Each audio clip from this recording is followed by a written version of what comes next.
has to do with entities. You can create a family business, an LLC, a family partnership, and you can transfer property into that so long as the proportional ownership going in is the same. Yes. So if it's 3 partners buying it together, 3 partners own the entity, nope, that's not a change in ownership. Then it starts to get a little trickier, because once there's over a 50% change inside the organization, 50.1, you know, that will trigger a complete reassessment of the property. So this we're talking about now. We've got this property that's inside of an entity, like say a corporation, whatever. And now, if the shares of that corporation is what we're talking about, are transferred to somebody else that wasn't a previous owner, if we get to 51%, boing, the property will get reassessed inside. And there are reporting requirements that we'll talk about those in a moment. So the entities are tricky. The other problem with the entities is the entities do not qualify by definition for parent-child exclusions. Right. So if you have an entity and you've got parent-child situations going on, you can't have the parent-child exclusion apply if dad gives shares to son or mom gives shares to daughter. So we have some techniques we can use to make that work better. But once again, you've got to be really, really careful, because we have found that clients just willy-nilly transfer these interests and don't realize they're going to have a property tax problem. Right. Okay. Okay, so another question. I'm sorry. Anyway, Blithering on here. Well, yeah. But one thing I just wanted to reiterate so that people understand the importance of what we're talking about. Because like you said, this is a gift that keeps on giving. And that is that in some cases, the cumulative tax impact of this change of ownership can exceed, say, income tax savings that you're planning, or estate tax or gift tax that you are planning for. And so it's important for everybody, one, for the our viewers as clients, but also for those that are watching, maybe that are attorneys, whatever. We all need to be aware of this from a planning standpoint, to include this as part of the overall process, I guess, if you will, in estate planning and business planning, as we'll talk about in a few minutes. Because again, you can get a big impact from this, and it can be a surprise.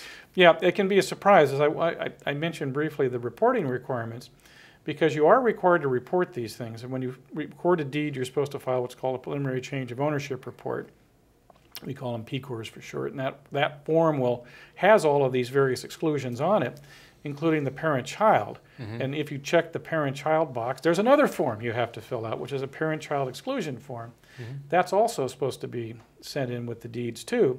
And of course, what happens is that people sometimes do deeds, don't record them, they deliver them, which did transfer title, or somehow or other they get them recorded without the proper paperwork, or they don't fill out the paperwork properly.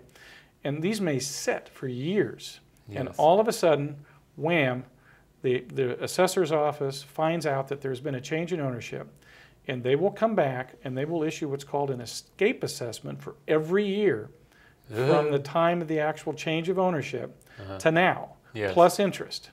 And they will come after you, and it happens with some degree of regularity. And then this past year, the state got its act together in its hunt for revenue, and they now have stronger reporting requirements. They have better coordination amongst the recorder's offices, the assessor's offices, and the Board of Equalization to make sure these things get caught. They also tightened it up, because if they catch it, they will send you a notice that you might be eligible for this exclusion. And you have 60 days in which to fill it out. And if you don't send it back, they'll send you another notice. And that for another 60 days. And if you don't get back to them after that, you lose. You will not be able to claim your parent-child exclusion. Where before you could do it for 3 years. Now it's tightened it up. So folks that are transferring real estate around, be careful. One of the things that I get a lot of clients come in and say, wouldn't it be just simpler if I put my house in my child's name? Okay, and they go ahead and do that, and then everything goes haywire. One I'm just dealing with right now, the child died before the parent. Well, related but to that's this. Not related to this, but the problem is that they will do this, and now that property is scheduled to go to a sibling. Yes. Okay, and if it was going like it should be going, it would be going from a parent to another child, but now it's going from sibling to sibling and going to be subject to reassessment because that was not good planning.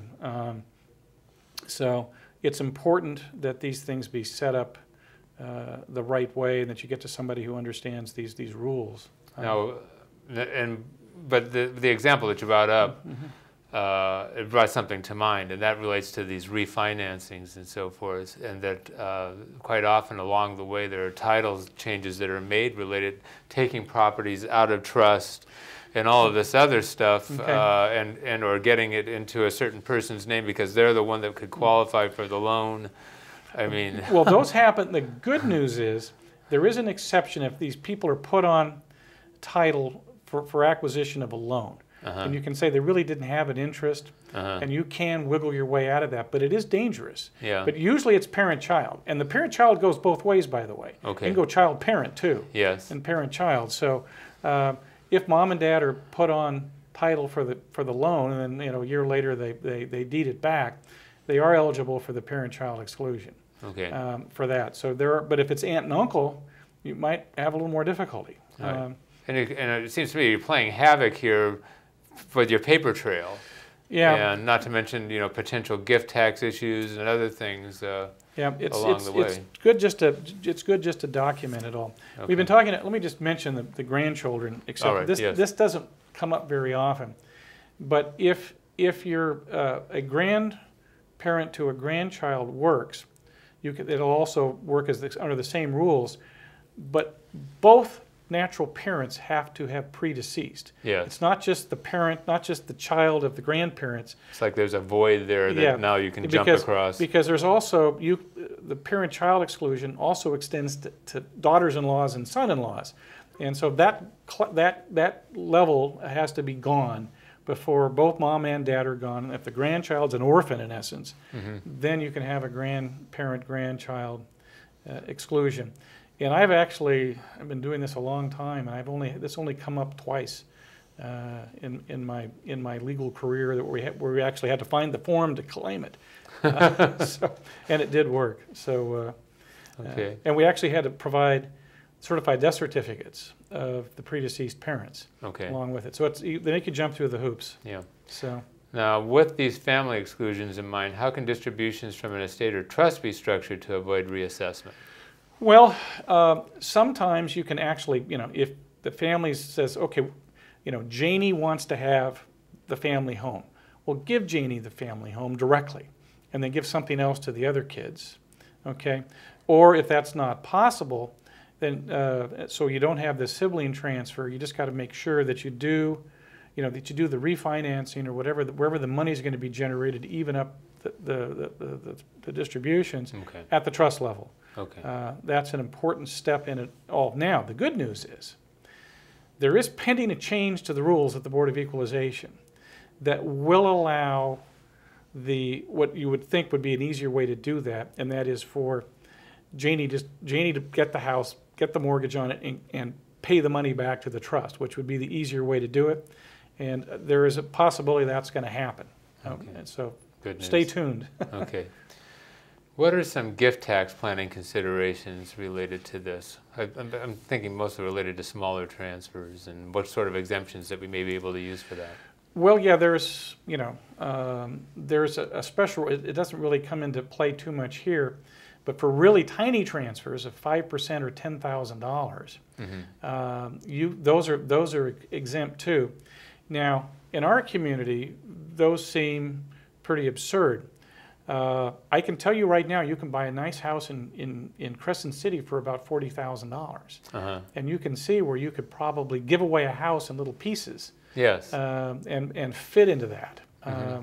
Or people that might have raw land that's somewhere that's not very valuable. So there are some exceptions where you can give away small pieces and and you fit both within the property tax exceptions and you fit within the gift tax exclusions.